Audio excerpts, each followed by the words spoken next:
Mimi siku moja nilikuwa ofisini pale, walikuwa wanafanya watu mazoezi hapa. Sauti moja ikaimba. Mtu mmoja akaimba,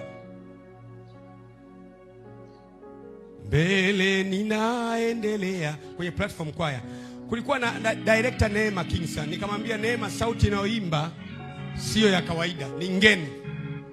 Hebu nenda kule juu kwa platform kwaya ukaangalie nani anaimba.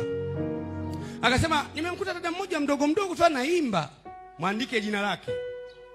Amekuja tu leo, nikamwambia mwandike jina lake na mimi na kukabidhi yeye. Bila yeye kujua wewe ndiwe mama yake. Bila yeye kujua, wewe unakuwa naye tu. Baada ya muda akaanza kuimba. Ni binti mdogo ametokea Nzega.